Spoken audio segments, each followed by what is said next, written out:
I'm Shelley Brimmer. I work for KBR and I'm the director of the Space Systems Software Ops Unit under Military Space. Iron Stallion is an enterprise command and control software application. It provides advanced data analytics and visualization, primarily for the Space Force's Protect and Defend mission. Iron Stallion has a legacy heritage in a program called SDCCS, which is an application that's been under development since 2007. And then about 2017, as the world started to move towards more cloud-native, agile capabilities, Iron Stallion was born as the web-based cloud-native surrogate to SDCCS. So having spent a lot of time in operations sensors, especially for space and missile defense, a lot of our warfighters right now are very focused on executing checklists. And frequently that goes across a variety of systems and sometimes even multiple computers. So one of the things we wanted to do based on that experience was create a software system that helped them process all of the data and basically execute those checklists, perform those concepts of operations across multiple systems, but all federated into one place.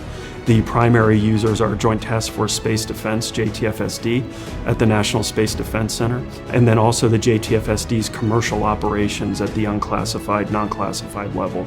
Russian ASAT launch in November 2021, that one made the news because the astronauts had to shelter in place on the International Space Station. So we supported that as part of the JCO, the Joint Commercial Ops Center, and we were able to predict that event 4 days in advance of it happening with just all commercial data and open source info.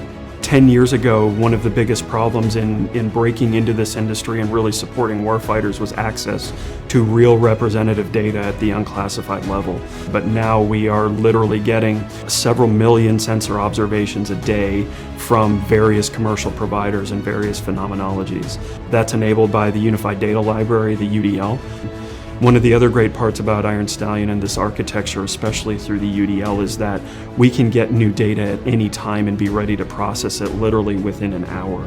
So very frequently we will see through JCO operations and then the SAC-T experiments that we won't even be notified, and then all of a sudden a new data feed will be turned on. We'll have a new sensor pumping in data from Australia. And within an hour we can look at that data. We have all of the configurations or normalizations we have to make in configuration files, and then we can redeploy the service like this and then be processing that data and have it be providing value to operations immediately. I'll just say I'm really excited as well about the opportunity to get Iron Stallion in the hands of some of our coalition partners. We're working that through the JCO. We are getting close to doing our first commercial sale of Iron Stallion to the UK. We're also on the road to doing that to Australia. One of the exciting things is being able to have tools that are common across not just the Space Force, but our coalition partners as well. And I know that's been a goal for a really long time.